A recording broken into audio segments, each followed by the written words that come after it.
Good evening बच्चों। आज हम करेंगे साइंस का chapter conservation of animals and plants. Conservation मतलब होता है बेटा बचाना, कंजर्व करना, प्रोटेक्ट करना एनिमल्स और प्लांट्स को।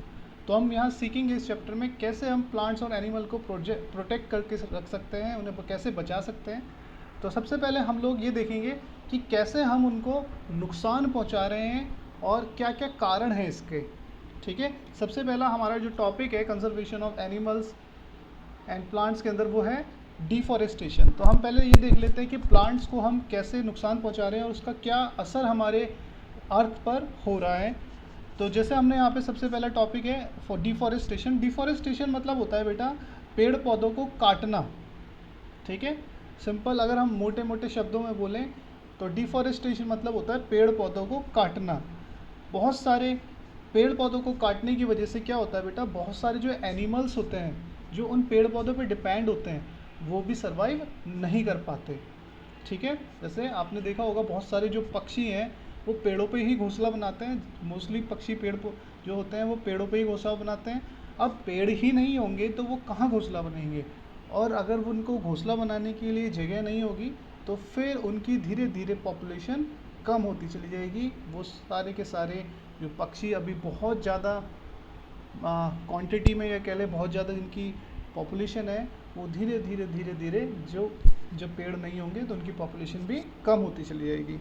तो डिफॉरेस्टेशन केवल पेड़ों को या एनिमल्स को ही हार्म नहीं करता, ये हमें भी हार्म करता है। क्योंकि पेड़ नहीं होंगे तो ऑक्सीजन की कमी हो जाएगी, और ऑक्सीजन की कमी होगी तो हमारे नेचर में या फिर हम कह लें हमारे सराउंडिंग्स में बहुत सारी बीमारियां जो हैं वो इंक्रीज़ हो जाएगी। ठीक है, आपको बताएं कि अभी जब कोविड हुआ था तो कितनी ऑक्सीजन की कमी हो गई थी, है ना। लोगों को बेड्स नहीं मिल रहे थे, ऑक्सीजन सिलेंडर नहीं मिल रहे थे। तो देखिए बेटा ऐसी बहुत सारी बीमारियां हमारे यहाँ पर हो सकती है कि अगर हम पेड़ पौधों को काटते रहे और ये जो है डिफॉरेस्टेशन चलता रहा तो आने वाले फ्यूचर में और भी हमें दिक्कतें देखनी पड़ सकती हैं। तो देखिए डिफॉरेस्टेशन का एक तो ये नुकसान होता है, दूसरा डिफॉरेस्टेशन से क्या होता है, जो ज़मीन जिस पर वो पेड़ उगा हुआ था अगर हम वहाँ से उसे काट देते हैं तो वो जो ज़मीन होती है उसकी पकड़ कमज़ोर हो जाती है, जिसकी वजह से बहुत सारे लैंडस्लाइड्स हो जाते हैं, पूरे पहाड़ के पहाड़ टूट जाते हैं। ठीक है, सॉइल इरोजन हो जाता है। आपने सुना होगा सॉइल इरोजन, तो सॉइल इरोजन का भी कारण एक डिफॉरेस्टेशन होता है। ठीक है, तो डिफॉरेस्टेशन की वजह से सॉइल इरोजन भी हो जाता है। सॉइल इरोजन मतलब होता है बेटा कि उस जगह से पानी बहा और वो पानी जो है अपने साथ उस जगह की मिट्टी को भी बहा के ले गया। अब देखिए जैसे मैं आपको एक एग्जांपल से समझाता हूँ। जैसे ये सपोज़ हमारे पास हमारा खेत था, ठीक है, यहाँ पर एक पेड़ था। तो ये हमारा पेड़ था। तो इस पेड़ की जड़ों ने क्या किया हुआ था, इस मिट्टी को होल्ड करके रखा हुआ था, पकड़ के रखा हुआ था। ठीक है, होल्ड करके रखा हुआ था। अब यहाँ से कोई भी पानी आए, बरसात आए, कुछ भी आए तो वो इस पर ज़्यादा असर नहीं डाल पा रहा था। ठीक है, क्योंकि ये पेड़ जो है यहाँ पर एक सपोर्टर का काम कर रहा था, सपोर्ट कर रहा था इस मिट्टी को ताकि ये बहे ना पानी के साथ। बट जैसे ही हमने ये पेड़ काटा तो अब इसकी जड़ें कुछ टाइम बाद क्या हो जाएगी, मर जाएगी वो भी। और जब वो मर जाएगी तो मिट्टी से अपनी पकड़ लूज़ कर देगी धीरे धीरे। और फिर क्या होगा, जब इस जगह से दोबारा से पानी या बरसात होगी इस जगह पर तो यहाँ की मिट्टी जो है वो पूरी बह जाएगी उस पानी के साथ। ठीक है, और इसके आसपास के जो गांव होंगे वहाँ पर बहुत ज़्यादा नुकसान हो सकता है। तो ये बेटा हमारा डिफॉरेस्टेशन से इतने सारी प्रॉब्लम्स हम लोगों को आ सकती है।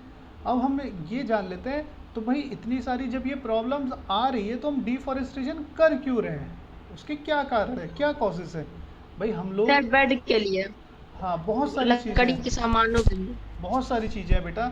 डिफॉरेस्टेशन हम केवल ऐसा नहीं है अपने फर्नीचर्स के लिए डिफॉरेस्टेशन कर रहे हैं, और भी बहुत सारे इसके कारण हैं। सबसे पहले हमने यहाँ पे डिफॉरेस्टेशन लिख के उसके लिए एक सुटेबल स्टेटमेंट लिख लेनी है उसके सामने कि डिफॉरेस्टेशन होता क्या है। देखिए बेटा ध्यान से,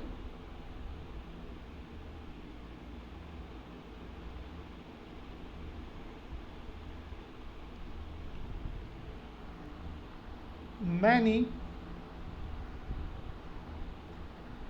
plants and animals live in the earth. Many plants and animals live in the earth. ठीक है,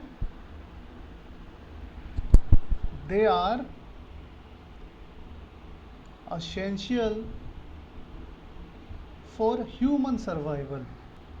For human सर्वाइवल, इसका मतलब होता है असेंशियल, मतलब है जरूरी है इंसान के सर्वाइवल के लिए। सर्वाइवल मतलब होता है बेटा जिंदा रहने के लिए, तो वो इंसान के जिंदा रहने के लिए बहुत ज़रूरी है। फॉर ह्यूमन सर्वाइवल, आज हम लोगों ने ये समझा कि जो पेड़ पौधे एनिमल्स हैं अर्थ पे, ये बहुत ज़्यादा ज़रूरी है इंसान के सर्वाइवल के लिए। तो ये जो डिफॉरेस्टेशन है, इसका मतलब क्या है? थ्रेट मतलब खतरा, threat to survival of these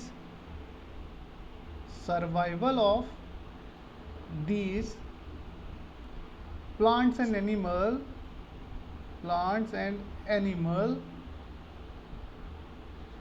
is deforestation. तो अगर हम एक अच्छी डेफिनेशन लिखें, उसकी एक अच्छी डेफिनेशन ये होगी कि many plants and animal live in the earth are essential for human survival. हमारे अर्थ पे जो बहुत सारे प्लांट्स और एनिमल्स हैं वो इंसान के जिंदा रहने के लिए बहुत ज़रूरी है। Threat to survival of these plants and animal is deforestation, मतलब इन प्लांट्स और एनिमल के सर्वाइवल के लिए जो भी खतरा है उसी को हम डिफॉरेस्टेशन कहते हैं। या फिर हम एक और भी चीज़ लिख सकते हैं, cutting of trees in large number, cutting of trees in large number for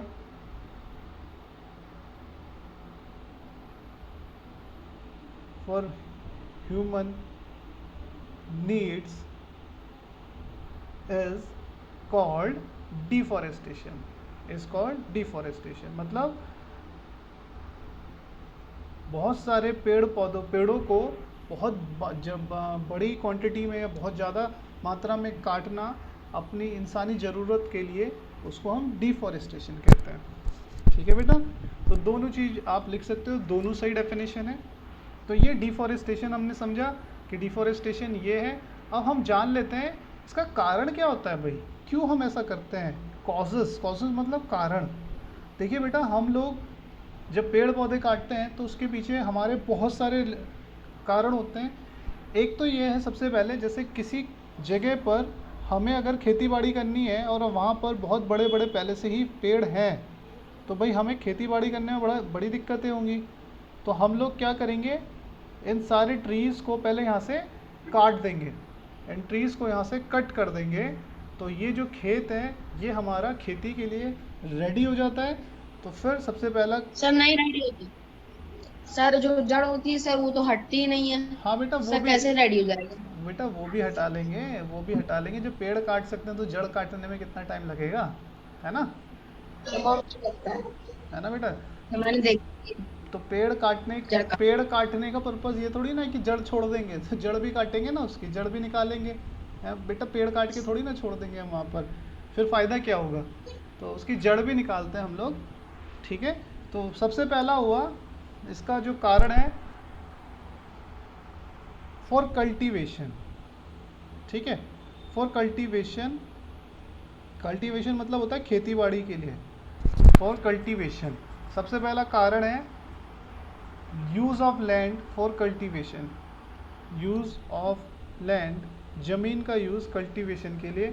तो उस जगह को इसलिए हम वहाँ से पेड़ पौधे काट देते हैं ताकि हम उसे खेती बाड़ी के लिए यूज़ कर सकें। दूसरा है for building furniture, for building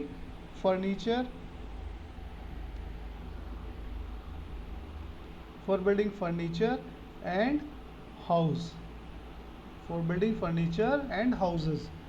furniture मतलब मेज, टेबल, कुर्सी, इन सबको बनाने के लिए और घर बनाने के लिए, ये भी इसका एक रीज़न है। ठीक है। For burning would, for burning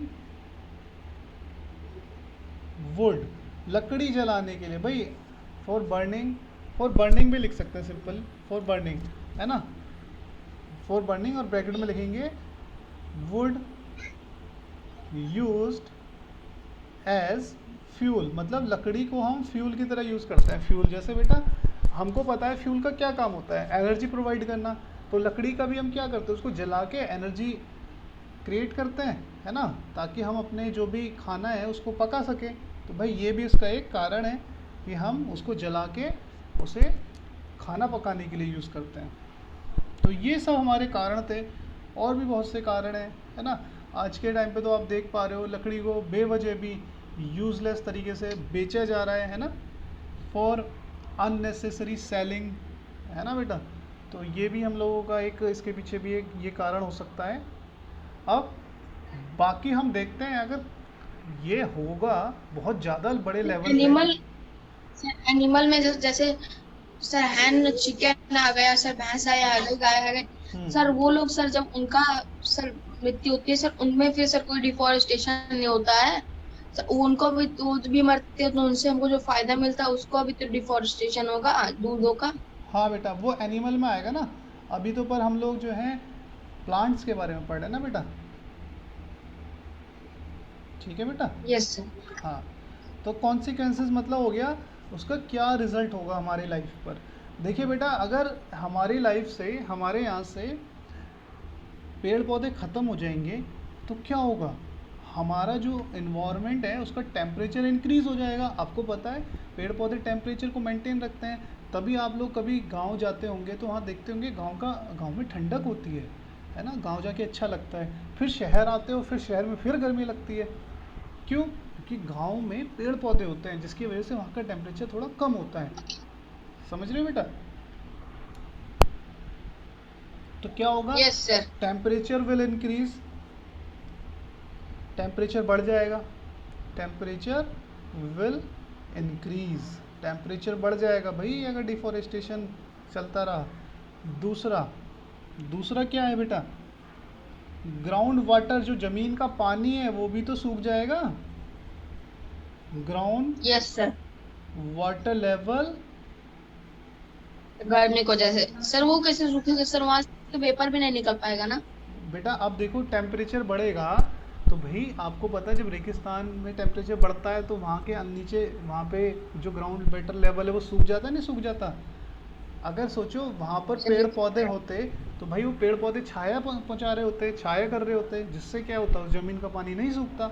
but अब वहाँ पे पेड़ पौधे है ही नहीं, है ना, बड़े बड़े पेड़ है ही नहीं, तो वहाँ की ज़मीन का पानी सूख जाता है। अगर हमारे यहाँ से भी पेड़ ख़त्म कर दोगे तो डायरेक्ट सनलाइट जो है हमारे लैंड पे पड़ेगी, ज़मीन पे पड़ेगी, कुछ टाइम बाद वहाँ का पानी का लेवल भी नीचे चला जाएगा और वो जाते जाते फिर एक दिन ख़त्म ही हो जाएगा। तो ग्राउंड वाटर लेवल डिक्रीजेस, तो ग्राउंड वाटर लेवल डिक्रीज हो जाता है ना, और ज़मीन जो है वो बंजर हो जाती है। आपको पता है रेगिस्तान में कुछ फसलें नहीं उगती है ना बेटा, वहाँ पर फसल उगाना बहुत मुश्किल है और बहुत सारी जगह तो उगता ही नहीं कुछ। तो क्यों नहीं उगता? क्योंकि वहाँ पर रेत है। और रेत कैसे बनेगी? रेत जब उस पर्टिकुलर ज़मीन पर केवल सनलाइट ही सनलाइट पड़ेगी, वहाँ पे कोई बारिश नहीं होगी, वहाँ पे कोई पानी का छिड़काव नहीं होगा, तो कुछ टाइम बाद वो ज़मीन जो है वो अनफर्टाइल हो जाएगी। ठीक है, तो हम लिख हेलो लेते हैं। सर। हाँ बेटा। सर एक चीज नहीं समझ में आया सर, आपने कहा रेत है सर, धूप और सर बहुत धूप ज्यादा पड़ने से पड़ती है। हम्म। और सर जो वहाँ पे नदी किनारे समुद्र किनारे सर रेत होती है, वहाँ पे तो पानी भी पड़ता है, हल्की फुल्की धूप भी आती रहती है। हाँ बेटा, वो जो रेत होती है तो ना वहाँ बेटा, पे वो सर समुद्र की रेत होती है। समुद्र क्या होता है, देखिए आपको पता है समुद्र के अंदर भी पहाड़ होते हैं, है ना, नीचे समुद्र के नीचे की तरफ कुछ पहाड़ ऊपर की तरफ भी निकले हुए होते हैं, देखे होंगे आपने मूवीज में भी और सर देखे है पत्थर ना के बड़े वीडियो में देखे काले होंगे। काले।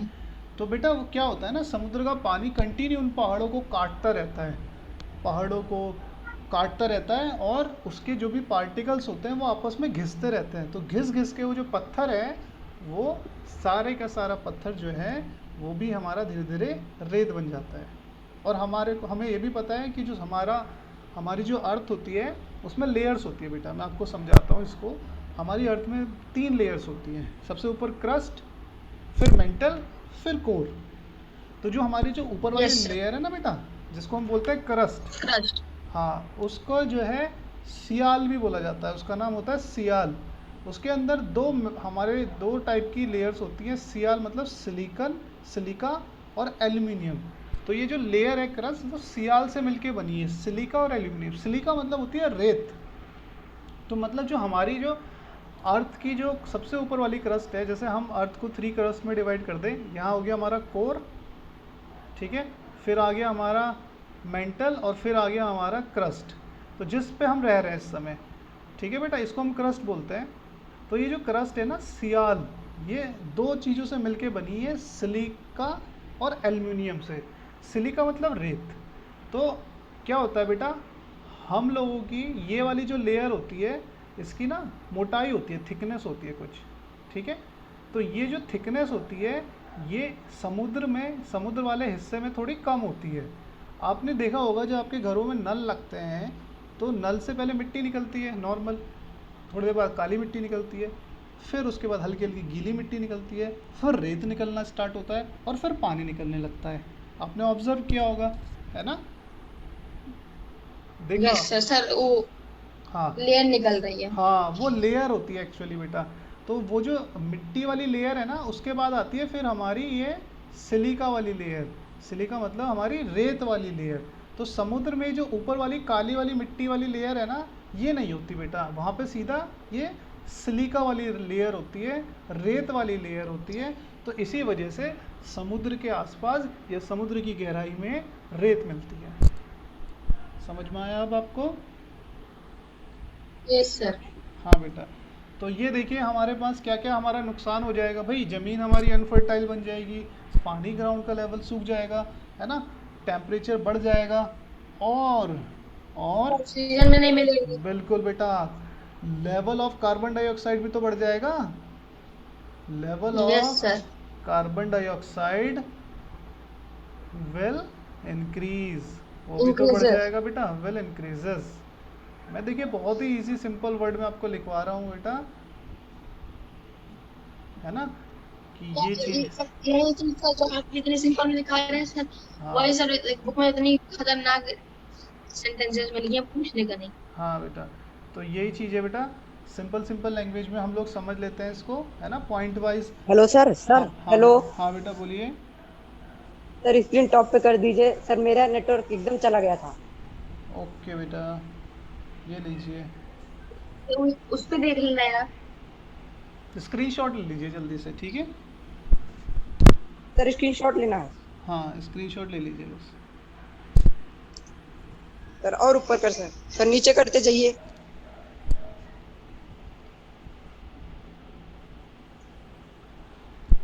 सर कौन सा चैप्टर है? ये है बेटा conservation of animals and plants. Sir ये यूट्यूब पे लेक्चर मिल जाएगा ना? हाँ मिल जाएगा। और ऊपर सर। और नीचे कर दूँ? अब तो नीचे होगा ना बेटा, फिर ऊपर वाला तो सर लिख, और हाँ सर। ऊपर वाला तो कर लिया होगा ना हाँ स्क्रीनशॉट, नीचे होगा सर। ठीक है। हाँ बेटा, दूसरी चीज़ क्या होगा, जब पेड़ पौधे नहीं होंगे तो मैंने बताया ना आपको सॉइल इरोजन होगा बहुत ज़्यादा लेवल पे, है ना, soil erosion will sir increase, soil erosion. है ना बेटा। सॉइल इरोजन मतलब ज़मीनें अपने आप कट के पानी के साथ बहने लगेगी, soil erosion will increase, soil erosion बहुत ज़्यादा होने लगेगा। और दूसरा सर अगर 7 इंच तक सर सॉइल सर उड़ गई सर तो फिर वो भी नहीं होगा, खेती भी नहीं होगी। बिल्कुल बेटा बिल्कुल। और हम क्या कह सकते हैं, numbers of floods, number of flood, बाढ़, बाढ़ जो है, नंबर ऑफ बाढ़ फ्लड्स, बढ़ सर, बाढ़ बढ़ने लगी। है ना, will increase, number of yes. Floods will increase, floods बहुत ज़्यादा आने लगेंगे, या frequency of flood will increase, number की जगह पे फ्रीक्वेंसी लिख लीजिए। फ्रीक्वेंसी मतलब उसकी जो आने की वो है वो बढ़ जाएगी, जल्दी जल्दी आया करेगा, क्योंकि जब उसको रोकने के लिए कुछ नहीं है तो जैसी बारिश हुई बाढ़ आ गई, पूरे गांव में, गांव के गांव बह गए पानी के साथ।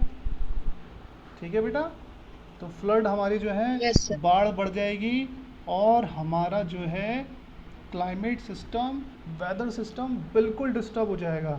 ठीक है, weather and climate condition, climate condition will completely disturb, will completely disbalance।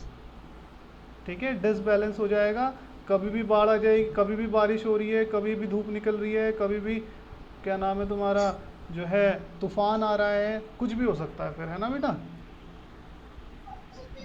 समझ में यस आ सर। गया बेटा? तो नुकसान पता चल गए क्या क्या होगा?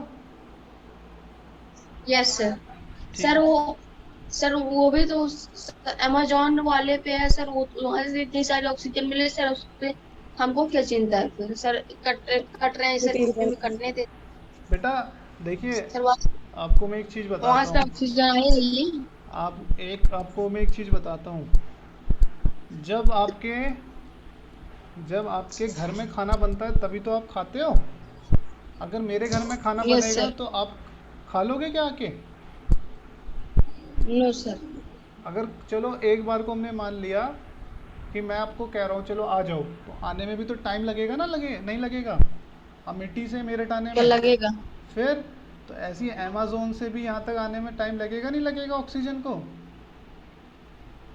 सर लगेगा। और वहाँ अगर कुछ बन रहा है तो वहाँ के लोग उसको पहले यूज़ करेंगे या आप यूज़ करोगे? सर वहाँ के लोग। फिर ऐसे ही वहाँ यहाँ के लिए भी है। आपको अगर पेड़ पौधे यहाँ नहीं होंगे, यहाँ ख़त्म हो जाएंगे, तो फिर भाई हम लोग तो बहुत ज़्यादा बीमार हो जाएंगे, हम लोगों के यहाँ बहुत ज़्यादा बीमारियाँ हो जाएंगी।